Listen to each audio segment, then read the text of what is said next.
pense à rien, à part de nous dire que les 3 emplois qu'elle a mis, qui en fait de toute façon sont déjà d'actualité. Donc les CDI ont été signés, hein, et comme par hasard ça a mis un coup de pouce. Donc tant mieux pour ceux qui en bénéficient.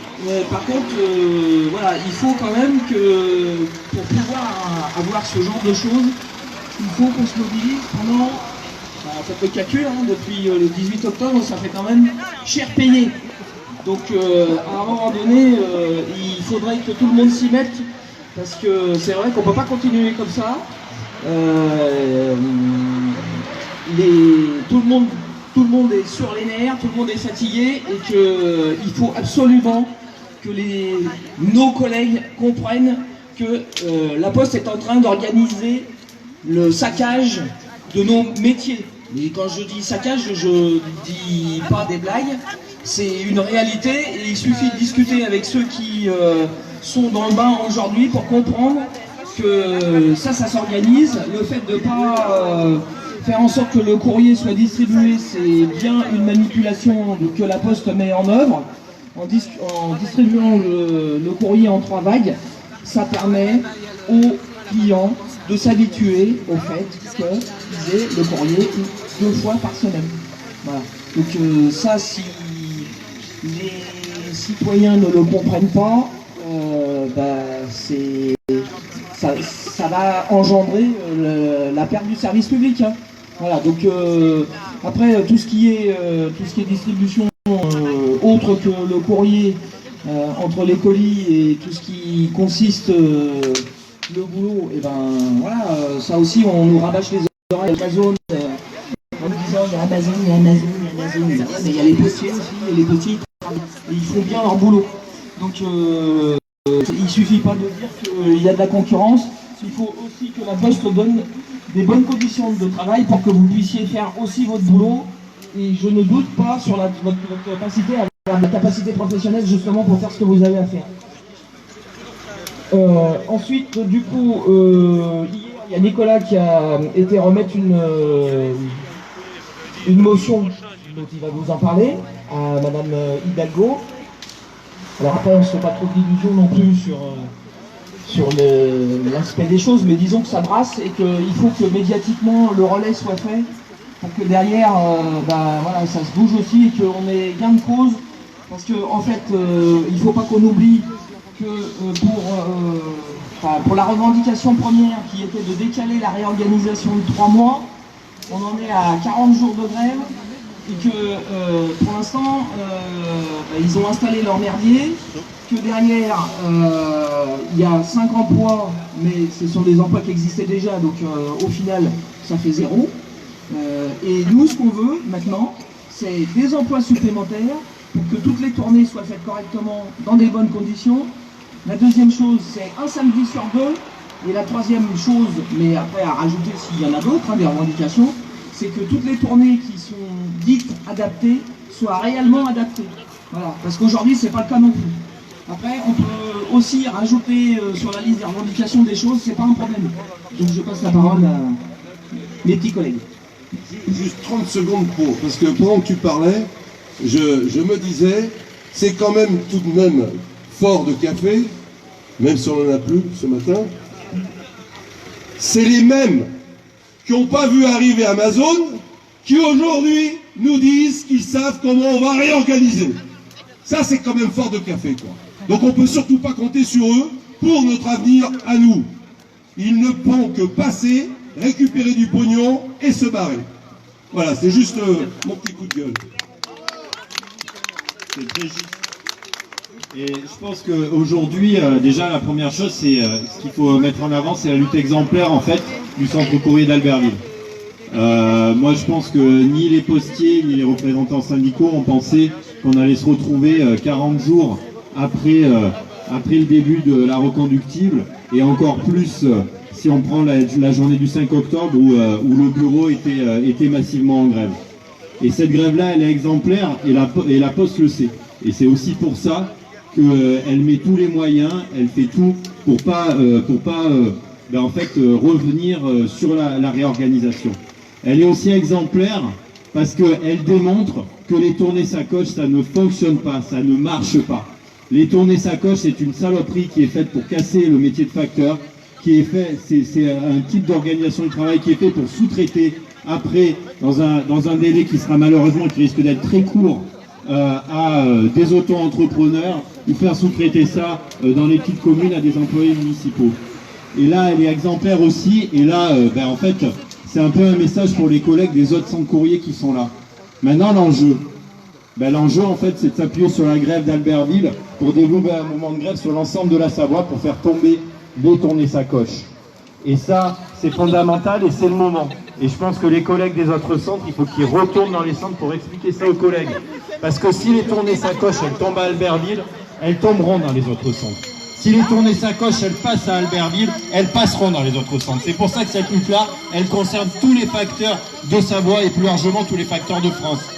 Donc, il faut que vous retourniez dans vos bureaux demain, après-demain, pour expliquer ça aux collègues, parce que la question, c'est que la semaine prochaine, en fait, il faut profiter de la pique période pour mettre un gros coup de pression à la Poste. Et pour que les colis ne passent pas. Parce qu'aujourd'hui, c'est le seul truc auquel elle pense, faire passer les colis, le courrier, elle s'en fout. Alors, il faut peser là-dessus. Et il faut que les collègues y comprennent que c'est maintenant et c'est pas demain. Et je vais finir sur deux choses. C'est ce qu'il faut entendre les collègues aussi. Ce qui a permis de tenir, c'est la mise en place d'une caisse de grève.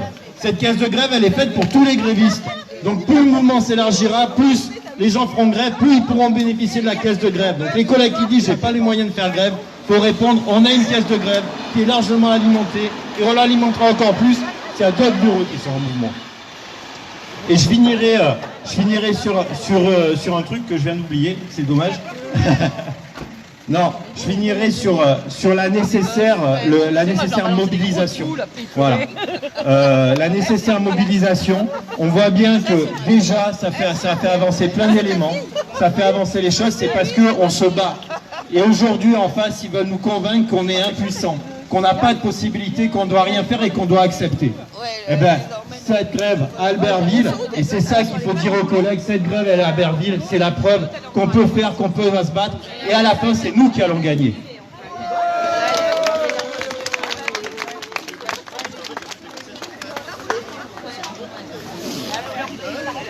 Après ces deux interventions de l'intersyndicale, donc un petit mot pour la CGT. Moi je pense que la direction elle est pas sereine actuellement. Hier matin, ils ont interdit l'accès du centre à Ludivine, à la copine ne voulait pas qu'elle accède. Ce matin, pareil, les copains de Sud apparemment ont eu des problèmes à Chambéry, ils ne voulaient pas qu'ils discutent avec les agents, du coup ça monte apparemment, ils ont très peur de mobilisation sur Chambéry là. Là c'est vraiment un signe de fait de la direction de la Poste. Par rapport à hier, j'ai effectivement rencontré Anne Hidalgo, hier soir à l'échelle à Féropem. Les copains de Féropem m'avaient laissé 2 minutes, un petit chrono pour expliquer ce qui se passait à Albertville. Du coup, j'ai expliqué la situation, le mouvement de grève depuis le 18 octobre, en intersyndicale. Je lui ai remis la motion du coup qu'on avait rédigée le matin. Elle a dit qu'elle soutenait les grévistes, évidemment, et les médias autour, hein, je ne vais pas dire le contraire. Bon, après, il n'y aura pas d'engagement de sa part, hein, je pense pas, mais elle a dit qu'elle soutenait la grève. En tout cas, c'est encore mis un coup de pression par rapport à la direction de la Poste, l'intervention de hier soir. Après, l'enjeu, comme a dit François, c'est évidemment de continuer la lutte. Hein. Là, aujourd'hui, c'est symbolique, c'est le Black Friday. Hein. On sait que les colis vont débouler à partir de lundi dans les centres courriers. On va avoir un gros rush jusqu'au 24 décembre. Qu'est-ce qu'on décide collectivement? Est-ce qu'on fait des temps forts, un temps fort par semaine, des débrayages d'1 heure, demi-vacation? On discute ensemble. Et à mon avis, on a un très bon appui sur Albertville ici. Hein. Ce qu'ils ont fait, les collègues, c'est vraiment chapeau à eux. Chapeau à tous, à l'intersyndicale, aux salariés grévistes et au soutien en extérieur, retraités, UL. Vraiment, ça fait plaisir de voir ça, franchement. Je laisserai aussi un petit mot à la section retraitée du syndicat CGT qui a rédigé une motion. Ils tiennent à vous la lire aussi ce matin.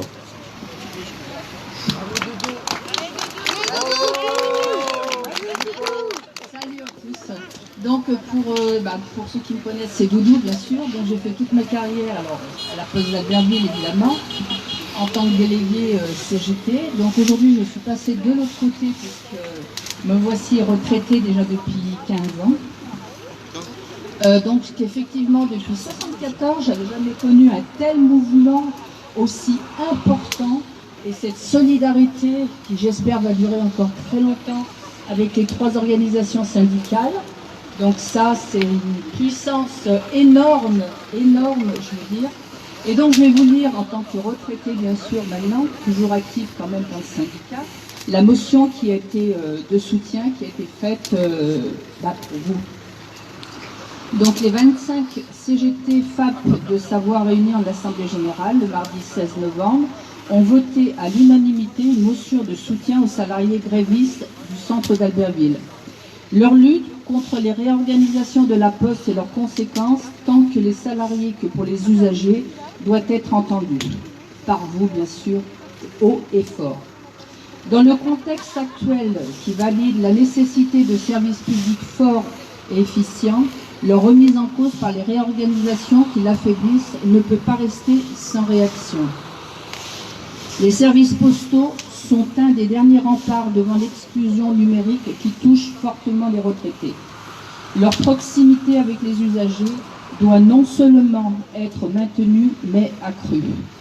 Nous constatons que la politique des responsables de la Poste vise à restreindre les coûts des services partout en France. Ce qui se passe à Albertville va donc se généraliser sur toute la Savoie si nous n'intervenons pas, nous retraités de ce secteur. Ne pouvons pas nous abstenir de soutenir et participer à cette lutte. Nous interpellons les responsables de la Poste pour qu'ils abandonnent surtout en cette période chargée toute réorganisation et reviennent à la table pour des négociations autour des besoins des populations et des conditions de travail des salariés.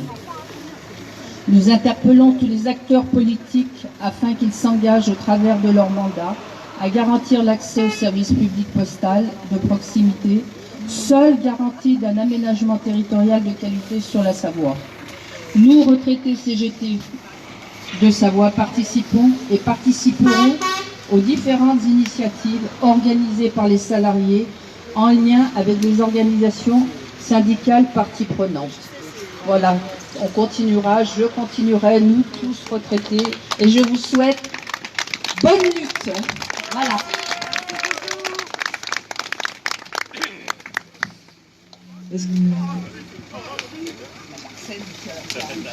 Est-ce qu'il y en a qui veulent prendre la parole? Ouais, je veux bien, moi. Ah bah attends, Bernard, je sais pas. Alors, moi, je suis un jeune retraité. Et, donc, je suis venu soutenir les retraités de la CGT, de la FAPP, ce conflit, ce combat là, contre la direction. Là, ce qu'il faut voir, c'est les méfaits de la privatisation de la Poste il y a depuis un an aujourd'hui, enfin, c'est début 2020. C'est ça, les problèmes viennent de la privatisation. Et quand il y a privatisation, il y a recul du service public, donc les usagers là sont directement concernés sur la qualité du service postal. Et ce qui est important ici, c'est de défendre. Alors, comment marche le capitalisme? Il faut rémunérer les actionnaires qui attendent des dividendes. Ils ont mis leur bille, là, pour la Poste, c'est la Caisse des dépôts et consignations, et ils attendent des retours entre 12 et 15% sur investissement. Donc, que fait la Poste pour payer? Supprimer les positions de travail. Ici, c'est 7 positions et demie qui disparaissent sur 45, c'est quand même énorme, mais c'est qui fait à peu près autour de 300 000 euros. Alors ces 300 000 euros, ils sortent du travail pour aller directement dans le capital. Le mois prochain, c'est Chambéry, c'est 15 emplois, donc c'est 600 000 euros. Et c'est comme ça que fonctionne aujourd'hui la Poste privée. Et ça, c'est forcément, si on supprime 7 emplois et demi sur 45 ici, c'est qui fait à peu près 17% d'emplois qui disparaissent. Alors la Poste dit, mais le courrier baisse de 18%, plus encore à Albertville, 20%, peut-être 22%. Mais ce qu'elle dit aussi, elle n'en tient pas compte, c'est 30% d'augmentation des colis. Et ça, c'est un traitement qui est différent de la lettre. On met plus de temps à traiter un colis qu'à traiter une lettre. Ouais. Donc voilà, le problème est là et il faut résister contre la privatisation, c'est ça aujourd'hui. Et plus largement contre le capitalisme. Et là, Après l'élection, on en parlera plus tard, parce que ici c'est un combat syndical. Alors voilà. Merci.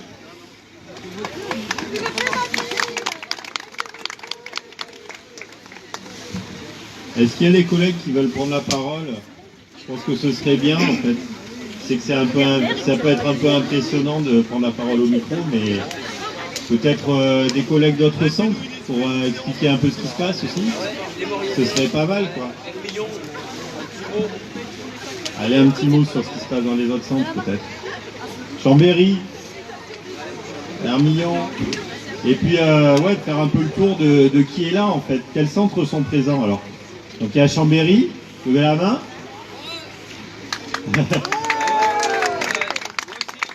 Voilà, lève la main, ouais, toi aussi. Alors il y a Bon-Saint-Maurice, levez la main. Il y a Val... ouais, enfin, bon, maintenant ils sont à Val d'Isère pour Saint-Maurice, quoi. Il y a Hermillon, alors? Ouais, ah! Il y a les Morianais. Alors, et qui j'ai oublié, alors? Ah, il y avait Beaufort. Bon. Il y a Montmélian, La Rochette. Bon, hey, c'est un mouvement qui s'élargit, on dirait. Hein? Il y a Albertville aussi, ouais. Il y a Aigueblanche. Ah! Voilà. Et les usagers, ouais. Eric, tu veux pas dire un petit mot sur Saint-Maurice?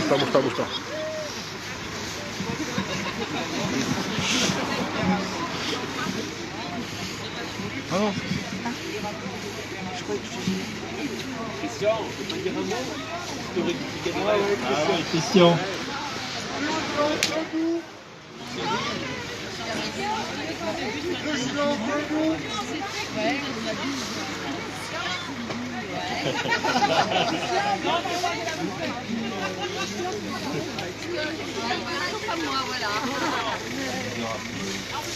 C'est les dents.